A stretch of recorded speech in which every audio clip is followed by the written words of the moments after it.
দিনের পর দিন একই জায়গায় বসে থাকেন তিনি, কারো অপেক্ষায় নাকি কেবল সময় পার করার জন্য, তা বোঝা কঠিন।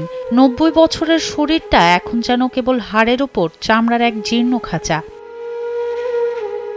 বয়সের ভারে নুয়ে পড়া শরীরে ঝাপসা চোখ আর চোখ মুখ জুড়ে একরাশ ক্লান্তি নিয়ে তিনি কার পথ চেয়ে বসে থাকেন তা কেউ জানে না। যাওছে আর হলো আমার একটা ছেলে আসলো, ছেলে মারা গেছে।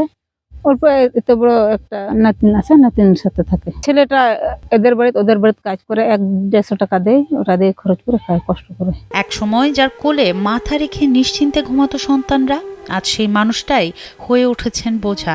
স্যান্ডেলিনা সো, রূপচর্চায় আভিজাত্য। নিজের মুখে খাবার তোলার আগেই সন্তানদের মুখে তুলে দিতেন তিনি, অথচ বয়সের শেষ প্রান্তে এসে তার ভাগ্যে জুটেছে অর্ধাহার আর অনাহার। সরকারি বয়স্ক ভাতা যা পান তা দিয়ে ন্যূনতম প্রয়োজনও মেটে না। দিনাজপুরের ঘোড়াঘাট উপজেলা সমাজসেবা অফিসার মাসুদ রানা জানান, সংশ্লিষ্ট ব্যক্তি বর্তমানে সরকারি বয়স্ক ভাতার আওতাভুক্ত থাকায় বিধি অনুযায়ী তাকে অন্য কোনো ভাতার আওতায় অন্তর্ভুক্ত করার সুযোগ নেই। আমাদের সমাজসেবার আওতাধীন বয়স্ক ভাতার অধীনে রয়েছেন। তো নীতিমালা অনুযায়ী সরকারি একটি সুবিধা পেলে আরেকটি সুবিধার আওতায় আনার সুযোগ নেই। গুরুত্ব বিবেচনায় আমরা অন্যান্য দপ্তরের সাথে সমন্বয় করে তাকে যেই সুবিধার আওতায় আনা যায় আমরা ইনশাল্লাহ সেই সুবিধার আওতায় নিয়ে আসবো। ঘোড়াঘাট উপজেলা নির্বাহী অফিসার রুবানা তানজিন বলেন, পরিবারের পক্ষ থেকে আবেদন দিলে সেই আবেদনের প্রেক্ষিতে ঊর্ধ্বতন কর্তৃপক্ষের সাথে কথা বলে প্রয়োজনীয় ব্যবস্থা গ্রহণ করা হবে। নির্বাচনের কারণে আমাদের সব প্রকল্প সবকিছু বন্ধ হয়ে গেছে, কোনো অর্থই নাই। থাকলেও আমি ছাড় করতে পারবো না যে ওনাকে কোনো কিছু দিতে পারবো, এটা করতে হলে নির্বাচনের পরে করতে হবে। নির্বাচনের কারণে যে তফসিল ঘোষণার সাথে সাথে সব প্রকল্প সব বন্ধ। ওনার পক্ষ থেকে একটা আবেদন দিয়ে দেন, কোনোভাবে সহযোগিতা করা পসিবল হইলে আমি করবো। আমি দরকার হলে জেলায় কথা বলতেছি, জেলা থেকে কিছু দিতে পারি।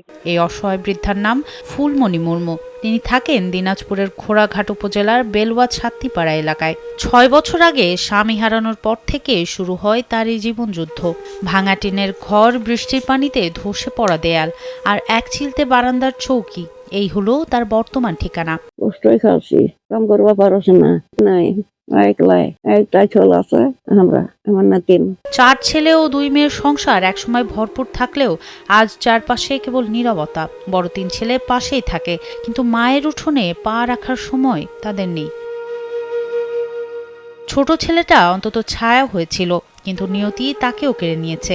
এখন তিনি বেঁচে আছেন সেই মৃত ছেলে ১৩ বছরের সন্তান স্যামুয়েল হেব্রমকে আঁকড়ে ধরে। এই বয়সে তার বই খাতা হাতে থাকার কথা ছিল, অথচ বাস্তবতা তাকে টেনে নিয়েছে শ্রমের জগতে। অন্যের বাড়িতে কাজ করে দাদির মুখে খাবার তুলে দিচ্ছে স্যামুয়েল। তার ছেলে আসলে সেটা হলো মরে গেছে, এখন নাতিন আছে, ওই নাতিন নিয়ে এখন খায়। বুড়িটা চলবা পারে না, কিচ্ছু করবা পারে না, ও বুড়িটা এই অবস্থায় থাকে, পড়ে থাকে, কেউ নাই, জোগাড় মানুষ কেউ নাই। দ্রুত খাদ্য, চিকিৎসা ও নিরাপদ বাসস্থানের ব্যবস্থা না হলে ফুলমণি মুর্মুর ভবিষ্যৎ আরও অনিশ্চিত হয়ে উঠবে বলে এলাকাবাসীর আশঙ্কা। সনম সিদ্দিকী, কালবেলা।